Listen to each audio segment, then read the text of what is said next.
Bismillahirrahmanirrahim. Assalamualaikum warahmatullahi wabarakatuh. Alhamdulillah al-wahidil ahad al-faris samad allazi lam yalid wa lam yulad wa lam yakul lahu kufuwan ahad. Ahmaduhu subhanahu wa ta'ala wa askuruhu. Allahumma sholli wa sallim wa barik ala sayyidina Muhammadin wa ala alihi wa ashabihi wa man tabi'ahum ila yaumil qiyamah. Raditu billahi rabba wa bi islami dina wa bi Muhammadin nabiyya wa rasula. Amma ba'du. Hadratul muhtaramin summa ila hadratil kiram min jami syaihina ayyuhal mukarramun Sahibal fudala allazi yahduruna fi hadza masjid Jami al-Manan hafizakumullah wa ri'akum wa zadanallahu ilman wa hirsa.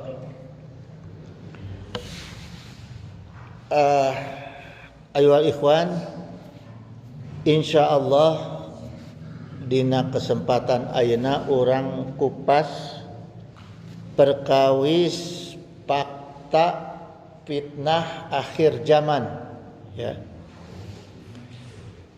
Tah janten kieu jamaah sekalian. Pada kenyataan ieu mah nya, kenyataan kehidupan manusia itu, ya. Pada umumnya sesama manusia itu saling berusaha menyesatkan, ya. Itu. Jadi Allah mengingatkan kita di dalam Al-Quran surah Al-An'am ayat 116, wa in tu'ti asara man fil ardi, gitu. Dan jika kamu menuruti kebanyakan orang di muka bumi ini, ya. Jadi ayat ieu kieu jamaah ditelaah ku abdi ku kaayaan ayeuna, ya. Jadi ayat ini teh cocok menggambarkan dengan keadaan zaman sekarang, ya, di mana patokan kebenaran bagi manusia itu bukan dalil, tetapi suara terbanyak, ya. Sok we di DPR, di MPR suara terbanyak, ya. Jadi apa yang menjadi viral itu dianggap benar. Maka ada istilah ayeuna teh no viral no justice. Lamun teu viral moal dihukum, moal aya hukum. Ya. Gitu. Jadi ukuranana sekarang teh serba viral we gitu. Ya.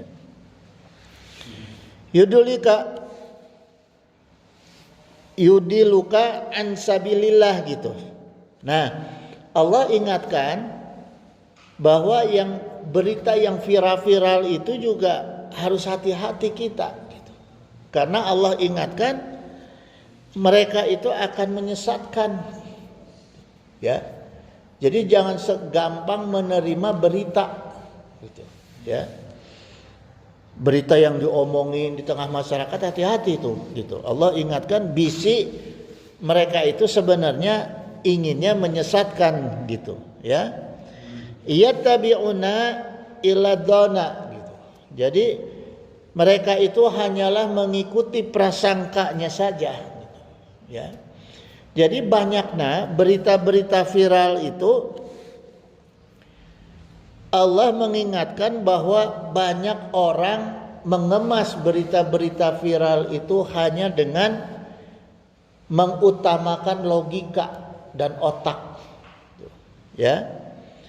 Jadi bahkan buahnya itu jadi nafsu, gitu, ya. Ari perkara agama dah moal viral, ya. Perkara agama mau viral, gitu. Coba agama yang benar, ada ulama yang menceritakan agama yang benar, dah mau viral. Tapi lamun agama nu teu bener cepet viralna. Sae kue. Ya. gitu. Wa inhum ilayah rusun gitu. Mereka tidak lain hanyalah berdusta. Gitu. Jadi jamaah, kita bisa lihat sekarang ya, hari berita-berita bohong mah cepet viralna gitu, ya. Dan berita bohong yang disebarkan ku manusia-manusia ayeuna teh kebanyakan untuk mengajak kesesatan. Nah, itu yang harus hati-hati, ya. Harus hati-hati teh gitu. Kalau ada berita-berita yang viral, isu apa teh ditelaah dulu ya secara dalil, kaidah fikihnya ya, tauhid fikih tasawufna kumaha gitu, ya. Kada ditingali heula gitu. Karena bisi jadi orang tertarik marah mencelakakan. Contoh yang paling gampil ayeuna mah kieu we. Iklan. Ayeuna teh iklan teh baheula mangan di TV unggul, ayeuna asup kana handphone. Aya iklan pinjol. Ya, iklan asuransi. Kan eta teh kesannya kayak memberi iming-iming ke orang gampil cenah menang duit. Asal setor we nomor telepon cenah gitu kan. Ya iklan pinjol teh nya. Gitu iPad teh geus urang daftar, wah udah gitu ya. Masuk perangkap gitu ya. Maka harus hati-hati tuh jemaah. Termasuk juga asuransi itu kebanyakan perangkap itu. Ya. Gitu hati-hati. Giliran naik dianggo teu tiasa gitu. Padahal orang nge-store we terus tiap bulan bayar ya. Gitu jamaah sekalian gitu. Nah, kenapa manusia itu bisa mudah mengemas berita bohong dan menyebarkan berita bohong? Gitu ya. Karena gini, karena setan juga ilmuna tinggi. Jemaah. Setan oge boga jurus. Ya, boga jurus kanggo menyesatkan manusia gitu.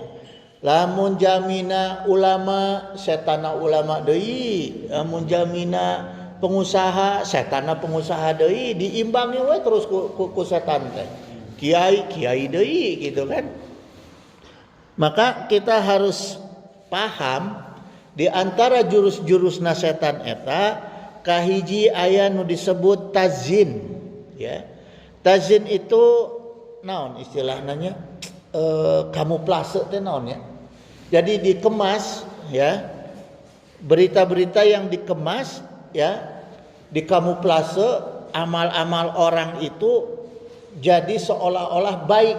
Ta eta tazin ya. Dibuat orang itu melihat sesuatu yang buruk itu jadi baik gitu.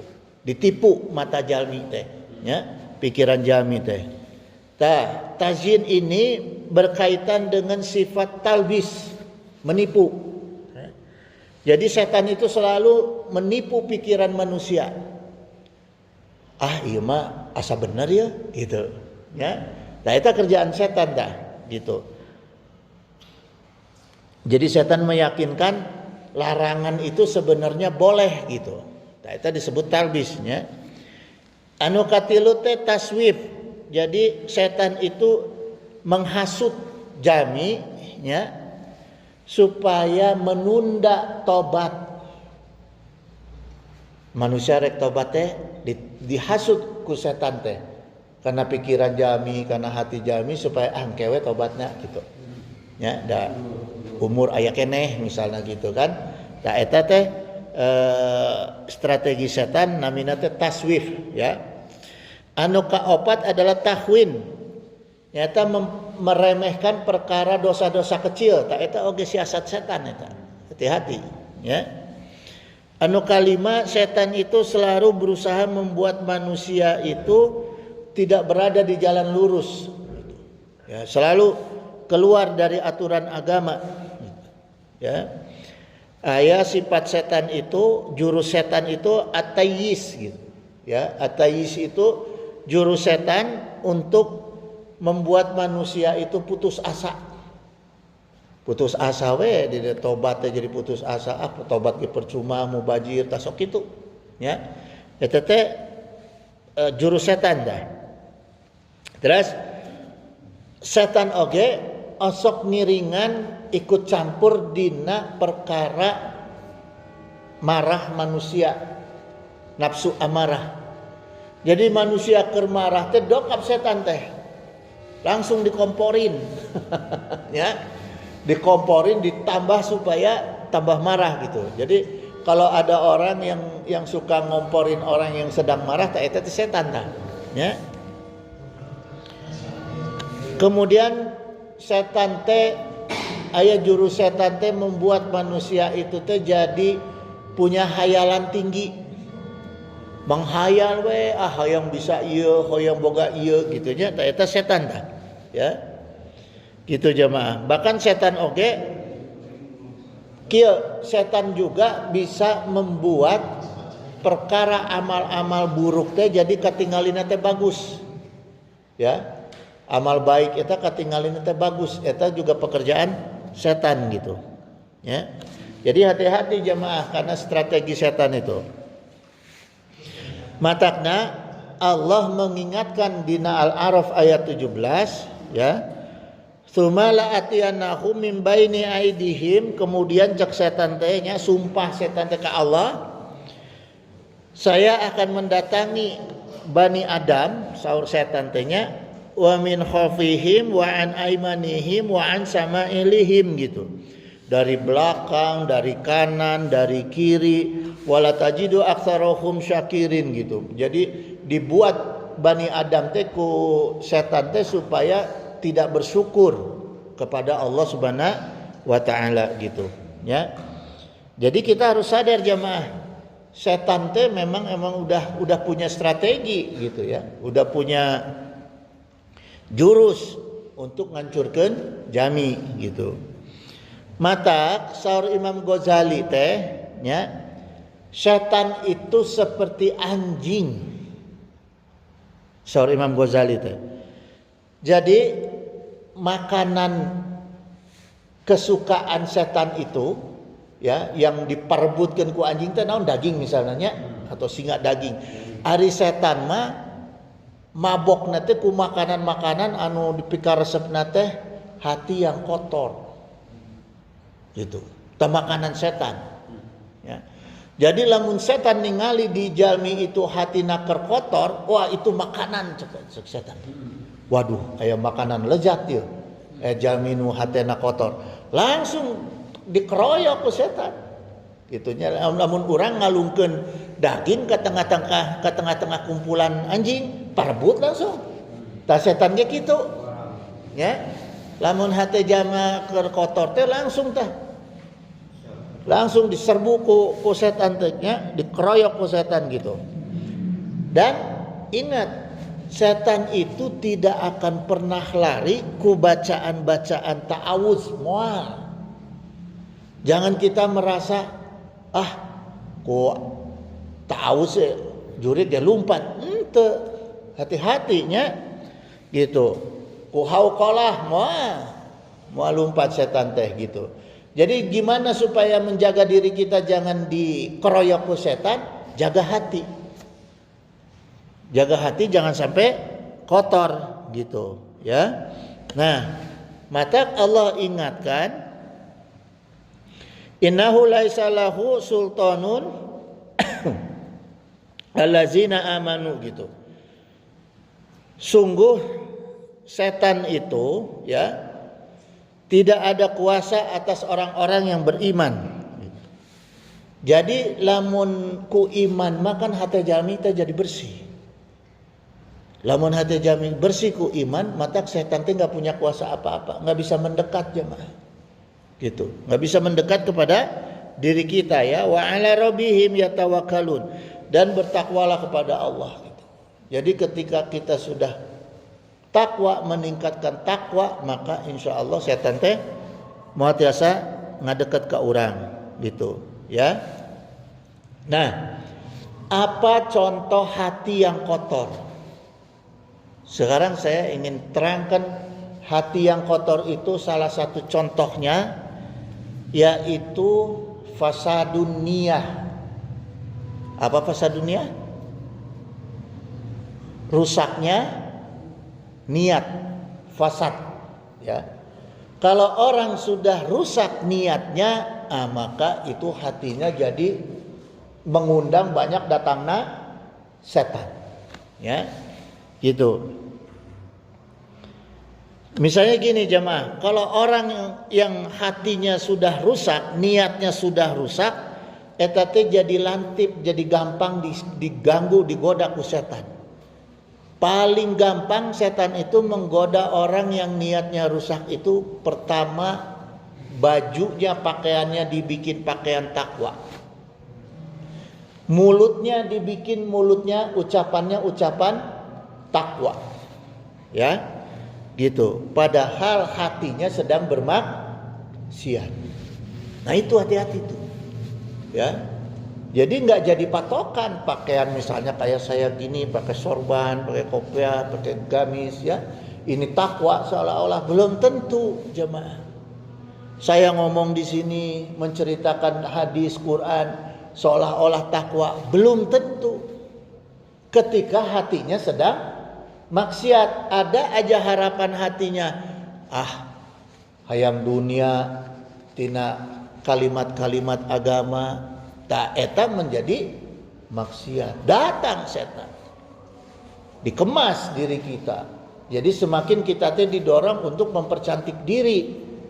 Ya, gitu padahal mah sedang maksiat gitu, ya. Maka diingatkan ku ulama waktu ulima li ghairid gitu. Amal berlandaskan sesuatu yang selain kepada Allah, ya, itulah yang disebut dengan fasadun niyah, akibat fasadun niyah. Jadi akibat fasadun niyah apa tadi? Wa tu'lima li ghairid din, ya, amal-amal yang bukan diniatkan kepada Allah Ta'ala gitu, yang selain kepada Allah, ya. Yang paling banyak bentuk fasadun niyah itu pertama adalah hubut tasodur, jamaah, ya. Ini ciri khasnya, ya.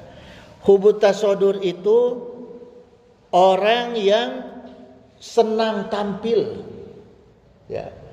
Orang yang senangnya tampil, tak eta hubut tasodur. Seperti misalnya artisnya. Artis itu kan senang tampil. Kenapa? Tujuannya naon coba? Dapat duit. Hari bulan Ramadan pakai pakaian Islam, di luar Ramadan pakai pakaian maksiat deui, ya. Gitu. Kahiji tah. Kedua naon? Hati-hati tah. Politikus. Keur musim kampanye pakai pakaian takwa, di luar musim kampanye maksiat deui gitu kan. Nah, eta disebut hubut tasodur. Orang yang senang tampil sehingga dia itu hubut tasodur ini kuat hubungannya dengan hubur risaah gitu. Hubur riasah. Riasah itu artinya cinta kekuasaan.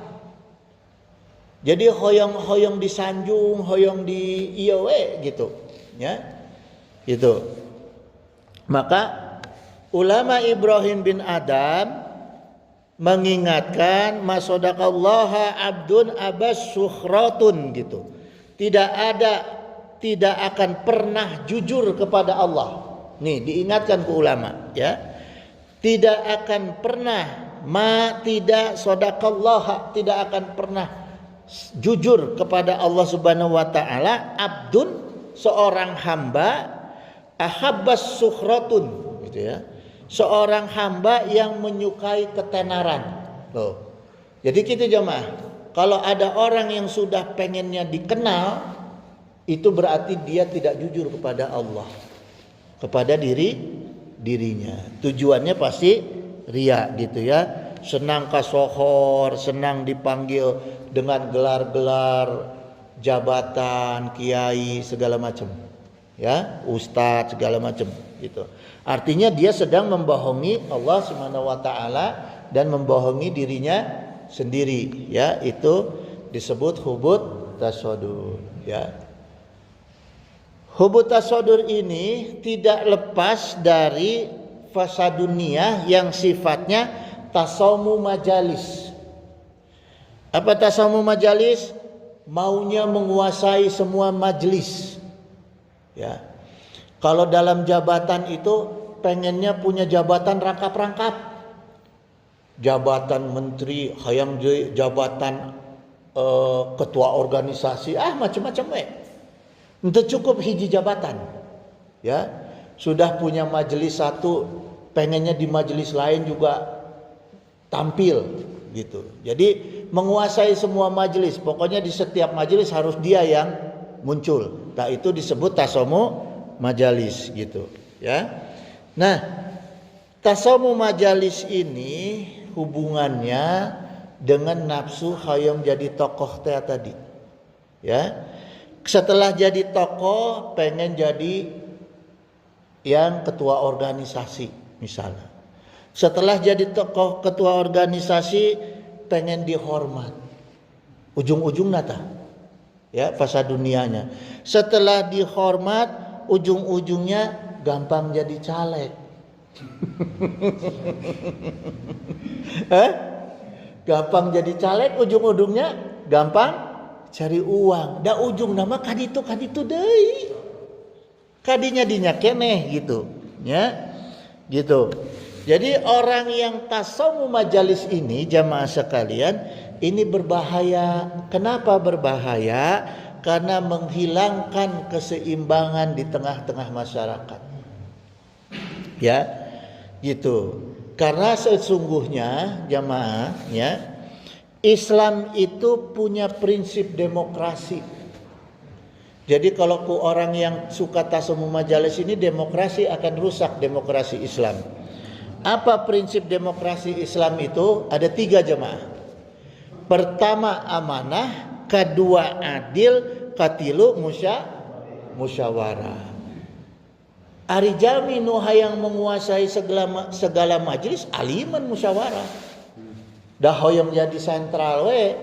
Jadi kabeh batur teh hayang jadi sumber hukum, sumber patarosan supaya batur teh kabeh narosna ka anjeunana gitu. Tak eta kan jadi bahaya. Segala sesuatu kan perlu ada keseimbangan. Kalau cuma satu orang aja yang jadi rujukan, nanti akhirnya dia sesat, semuanya ikut sesat, nggak ada yang memperbaiki gitu, ya. Gitu jemaah, itu bahayanya sifat tasamu majalis. Anu katilu nya eta fasadun niyahnya hubus syahwat, ya. Sifat hubus syahwat. Hubus syahwat itu nyaeta nafsu syahwat. Nafsu syahwat kanggo kepentingan dunia, ya, entah itu kepentingan jabatan, kepentingan uang, ya, kepentingan ketenaran dan sebagainya lah, ya. Itu jabang. Gitu. Nah, bahayanya fasa dunia, terbentuknya fasa dunia, bahayanya ya. Jadi terbentuknya bahayanya fasa dunia itu dimulai dari cara tolabul ilmu. Gitu. Ya. Maka Rasulullah SAW berkata begini, bersabda beliau, "Man ta'alama ilman mimma yabtago bihi wajhallahi azza wa jalla." Nah, jadi Rasulullah mengingatkan, siapa yang mempelajari satu ilmu, khususnya ilmu agama, yang seharusnya dia berharap hanya karena wajah Allah, ikhlas, hanya karena mencari ridha Allah, mencari rahmat Allah, la yata'alamuhu ilal yusiba bihi araddan minad dunya, ya.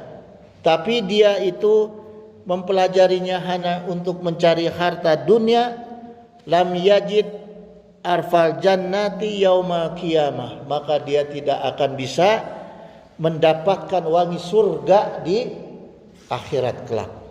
Gitu jemaah.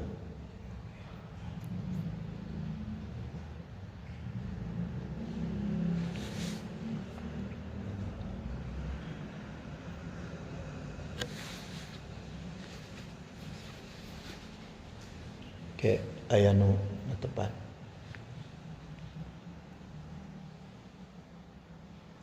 orang tidak halal.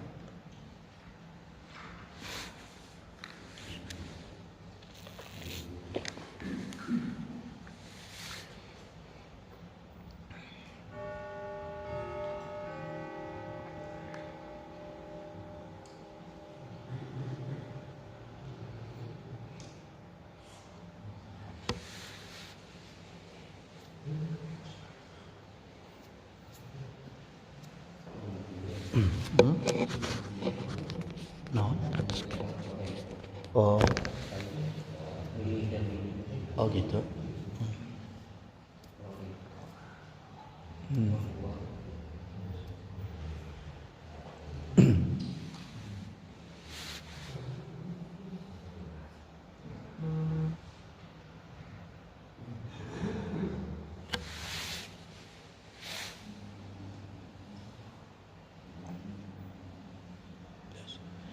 Bismillahirrahmanirrahim. Kemudian dilanjutkan deui jamaahnya. Jadi eta tadi fasad dunia sebagai hasutan setan yang harus kita jaga, ya. Itu rusaknya niat karena hasutan setan. Dan yang paling banyak terkena penyakit fasadan niyah itu nya eta 3 golongan jami. Siapa? Apakah itu orang yang suka maksiat, orang kafir? Bukan jemaah.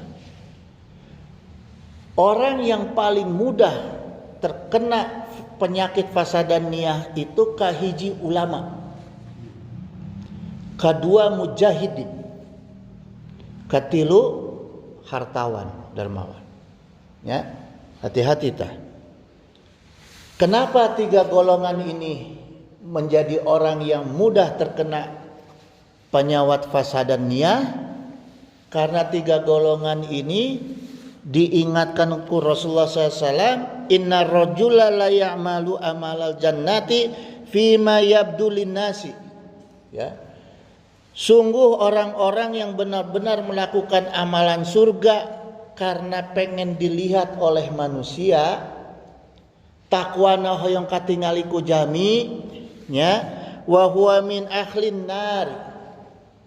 Jadi sungguh dia itu adalah penduduk neraka. Kalau orang kafir, orang yang maksiat itu dibakar yuftanun di atas api neraka.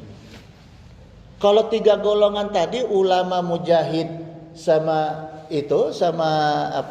orang-orang dermawan itu jadi kayu bakar api neraka. Pangheulana dibeulem. Pangheulana dibakar ku Allah. Ya. Gitu jemaah. Nah, tadi Allah sudah ingatkan, manusia itu berpotensi untuk saling merusak, terkena penyakit fasadan niyah. Ada enggak golongan manusia yang selamat dari gangguan setan? Ada enggak? Kira-kira ada enggak manusia yang selamat dari gangguan setan? Ada. Yaitu para sahabat Rasul. Ya. Karena orang-orang yang hidup semasa dengan Rasulullah itu, para sahabat Rasulullah itu yang dipuji ku Allah. Ai orang dipuji henteu? Henteu. Ya. Hanya sahabat Rasulullah SAW yang dipuji ku Allah. Kuntum khaira ummatin ukhrijat linnasi. Dipuji ku Allah. Kenapa mereka dipuji? Karena mereka ta'muruna bil ma'ruf. Mereka saling mengingatkan dalam perkara-perkara, saling menyebarkan dalam perkara-perkara ma'ruf. Wa tanhauna 'anil munkar. Saling menjaga, saling mencegah dari perkara-perkara munkar, ya. Wa tu'minuna billahi, dan saling menjaga keimanan. Matak dipuji ku Allah. Ai orang ngajakna naon? Lolobana ngajak maksiat, ya. Gitu jemaah. Nah, ini yang harus dijaga oleh kita, ya. Ta'muruna bil ma'ruf wa tanhauna 'anil munkar wa tu'minuna billahi, ini yang membuat manusia itu terjaga dari fasadan niyah, ya. Gitu jemaah sekalian. Kenapa bisa saling kehidupan sahabat itu bisa dijaga, bisa dipuji ku Allah? Ya, karena mereka itu tidak anti kritik, gitu. Rusaknya zaman sekarang itu anti kritik, itu yang bikin rusak. Naik pangkat jadi ustadz, temenang dikritik. Naik jadi kiai, nggak mau dikoreksi, ya. Jadi pejabat, nggak mau didebat. Itulah yang membuat rusaknya niat manusia. Kalau manusia sudah tidak mau diingetin, sudah tidak mau dikoreksi, sudah tidak mau diajak baik, asa pang benerna sorangan, matak jadi susah ya. Matak fasadan niyah gitu. Maka nggak bisa menciptakan lingkungan yang ta'muruna bil ma'ruf wa tanhauna 'anil munkar, nggak bisa. Kalau sudah tokoh-tokohnya sudah anti kritik gitu. Ya. Rasulullah aja dikritik kok mau? Rasulullah diberi masukan mau nggak? Mau. Sekarang saya tanya, azan itu dari Rasulullah atau dari sahabat? Dari sahabat. Yang bermimpi diajarkan kalimat azan, disampaikan ke Rasulullah. Ditugaskan oleh Rasulullah untuk Bilal melafalkan kalimat azan. Jadi bukan dari Rasulullah. Tidak semua ibadah itu dari Rasulullah. Ya, gitu. Jadi jangan jadi pintar sedikit jadi agul ulah gitu, ya. Gitu. Nah, kemudian jamaah sekalian, bagaimana seharusnya manusia itu hidup? Yang diingatkan oleh Rasulullah supaya tercipta zaman seperti zaman yang dialami oleh para sahabatnya Rasulullah SAW. Rasulullah SAW bersabda, khairun nas anfa'uhum linnas. Ya, jadi sebaik-baiknya manusia adalah yang paling bermanfaat bagi manusia. Anfa'uhum ini nafa'a yunafi'u manfaat. Gitu. Jadi artinya yang berguna kepada manusia, gitu. Ya, manusia yang berguna linnas. Gitu. Linnas ini dalam Alfiyah Ibnu Malik itu lamnya ini lil milki, membagi maknanya. Lamnya linnas itu lil milki, artinya membagi. Orang yang suka membagi manfaat untuk manusia di luar dirinya. Jangan dibalik, cari manfaat untuk dirinya. Kalau dibalik jadi memanfaatkan orang lain untuk kepentingan dirinya. Tapi yang Rasulullah sampaikan dalam kaidah bahasanya itu kita mengeluarkan manfaat diberikan untuk orang lain. Gitu. Ya. Gitu. Jadi sebaik-baiknya manusia adalah yang besar manfaatnya bagi manusia yang lain. Itulah khairun nas anfa'uhum linnas, gitu, ya. Kemudian Allah Ta'ala berfirman, qul ata'buduna min dunillahi ma la yamlikum darran wala naf'an, gitu, ya. Kenapa kamu menyembah selain daripada Allah sesuatu yang tidak dapat memberikan mudarat dan tidak dapat memberikan wala naf'an, tidak dapat memberikan manfaat, gitu. Ya, gitu jamaah. Maknanya gini, ayat ini maknanya ketika kita sudah mampu memberi manfaat kepada orang lain, kita sudah punya ilmu, kita berikan kepada orang lain memanfaatkan ilmu kita, dikasih kelebihan rezeki oleh Allah, orang lain memanfaatkan rezeki kita, kemudian Allah ingatkan kita jangan jumawa, jangan agul, jangan merasa diri lebih. Karena Allah ingatkan yang bisa memberikan mudarat dan manfaat hanya Allah. Kita bisa memberi apa-apa yang kelebihan yang karunia Allah itu karena izin Allah. Karena iradah Allah. Jadi bukan karena kita. Allahul ladzi muqallibal qulub. Kita jadi baik hati karena Allah yang baikkan hati kita. Bukan kita orang baik, bukan. Gitu. Ya. Ini Allah ingatkan supaya kita tidak jemawa gitu, ya. Contohnya kieu jemaah sekalian. Kupu-kupu. Kupu-kupu itu makhluk Allah yang paling, kalau kita lihat makhluk yang lemah, kupu-kupu itu, ya. Ketika kupu-kupu itu hidupnya memberi manfaat kepada lingkungan, ya. Seperti misalnya memberikan penyerbukan tanaman, itu kupu-kupu jemaah. Ya. Kemudian bahkan kupu-kupu itu menyediakan sumber makanan untuk hewan yang lain, itu kupu-kupu. Ya. Terus kupu-kupu itu kalau dalam ahli, orang-orang ahli itu ya, mempelajari kupu-kupu itu untuk mengukur bahwa daerah itu baik. Jadi kalau daerah kita banyak kupu-kupu, berarti ekosistem di daerah kita itu baik. Itu jemaah, ya. Sehat lingkungannya, itu banyak kupu-kupu. Berarti kupu-kupu manfaat tuh. Manfaat. Minta ongkos tuh kupu-kupu.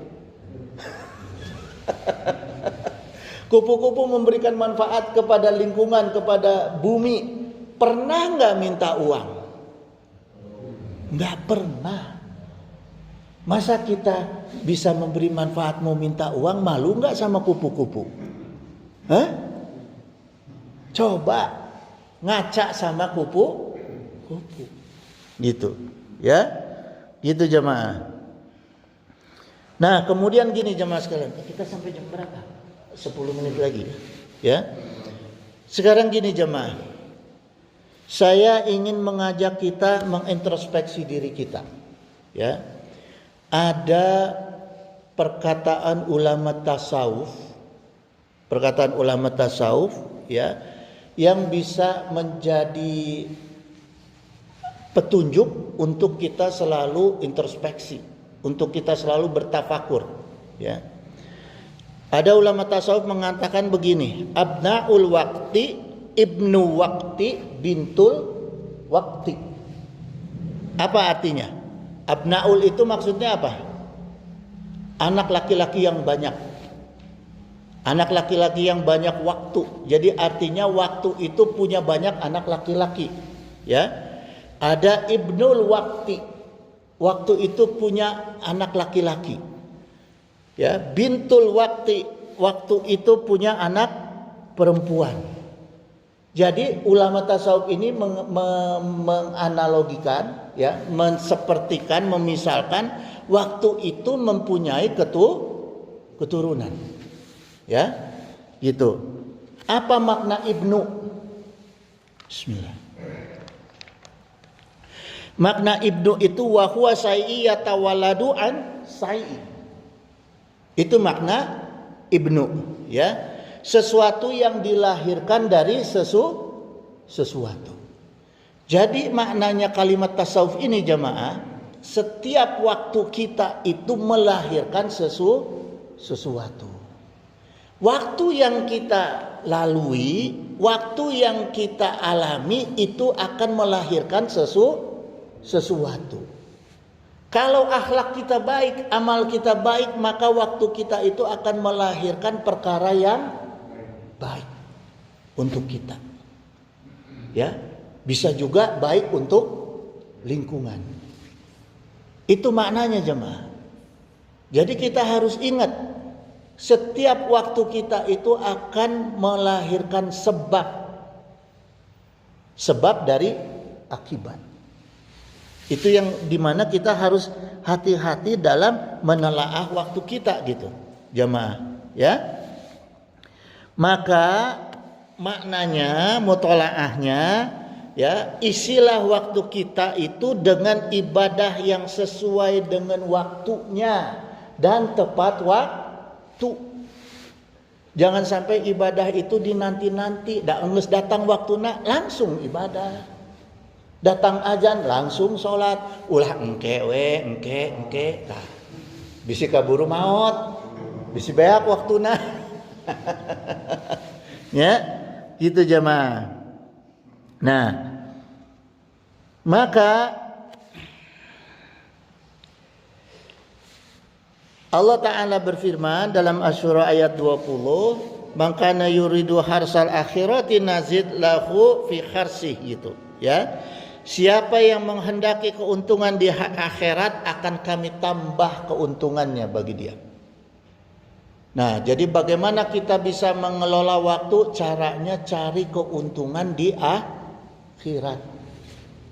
Niatkan mengisi waktu kita, melewati waktu kita untuk mencari keuntungan di akhirat, ya. Jangan ada niat bangun tidur urang hayang neangan dunia ieu.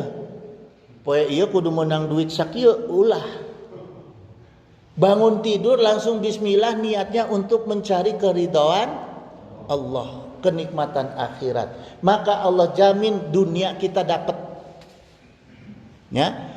Kalau misalnya kita langsung neangan dunia, cilaka dunia. Salah-salah karena nafsu hayang dunia, akhirnya mencuri, akhirnya korupsi, tungtungna jadi naon? Cilaka dunia. Ya, kalau kita sudah niatnya karena agama, maka jadi sieun karena perkara-perkara maksiat. Ya. Min hawa malahu fi akhirati min nasibi.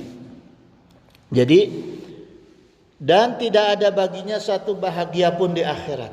Jadi kalau orang yang sekedar cuma mencari dunia, ya, keuntungan dunia, itu Allah kasih cuma sebagian, ya. Dan Allah tidak kasih kebahagiaan di akhirat gitu. Jadi kalau kita niatnya hidup ini mengisi waktu untuk mencari kebahagiaan dunia, Allah tidak kasih. Ya.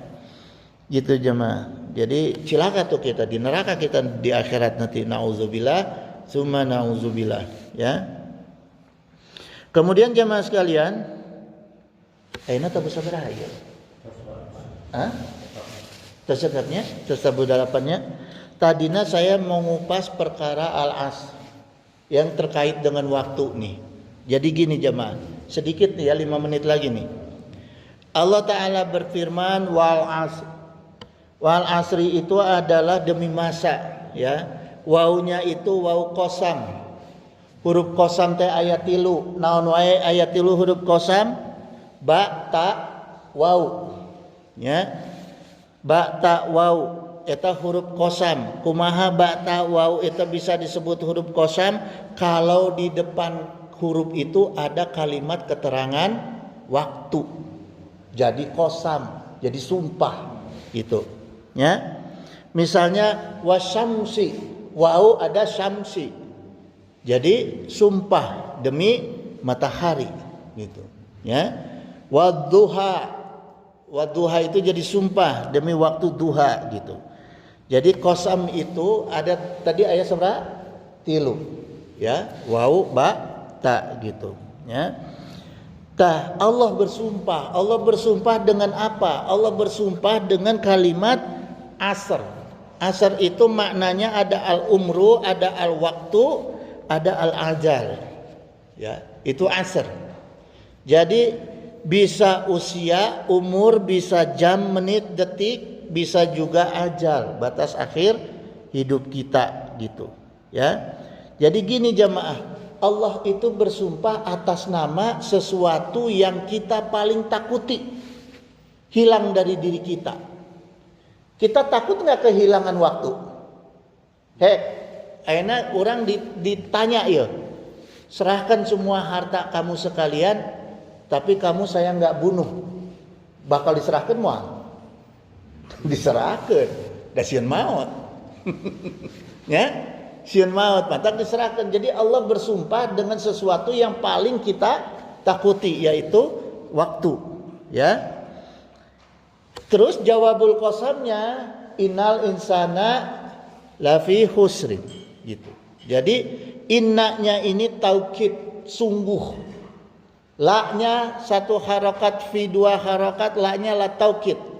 Jadi kalimatnya itu sumpah Allah itu pasti manusia itu husrin, sungguh merugi. Kalau sudah 3 kali Allah katakan pasti bari jeung sumpah. Yakin teu urang? Hah? Yakin. Lamun aya batur ngajak orang investasi ya Pak Haji, ini mah investasi ini teh pasti saya sumpah ini bakal untung. Ngamodalan moal urang. Ngamodalan. Karena apa? Karena percaya. Ya. Gitu. Nah itu jemaah. Kemudian husrinnya ini merugi yang karena apa ruginya itu? Karena kerusakan yang ditimbulkan. Husrin itu kerugian yang ditimbulkan karena kerusakan. Ya, rusaknya moral jadi rugi, rusak ekonomi jadi rugi, rusaknya lingkungan jadi rugi. Ya, itu husrin. Gitu. Ada yang lebih bahaya adalah khobba. Khobba itu ruginya lebih parah lagi, gitu, ya.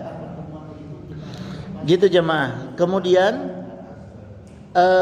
ini saya terusin pertemuan berikut aja ya, karena udah jam 8. Jadi nanti pertemuan berikut kita kupas khusus pemahaman pendalaman surat Al-Asr. Surat Al-Asr ini perlu kita pahami jemaah, gitu ya, karena Imam Syafi'i itu mengatakan bahwa pentingnya kita, kata Imam Syafi'i gini jemaah sekalian, lau tadabaron nasu hazihi surata, gitu. Seandainya manusia itu merenungkan surat ini, yang dimaksud adalah surat Al-Asr, maka surat Al-Asr ini akan mencukupi petunjuk jalan hidup kita. Ya. Jadi insyaallah minggu depan pertemuan berikut kita akan kupas khusus mengenai surat Al-Asr. Ya. Itu jamaah sekalian, innahu sami'un qaribun mujibud da'wat wa yaqdiyal hajat. Subhanakallahumma wa bihamdika asyhadu an la ilaha illa anta astaghfiruka wa atubu ilaik. Wallahul muwaffiq ila aqwamit thoriq. Wassalamualaikum warahmatullahi wabarakatuh. Ya Rabbi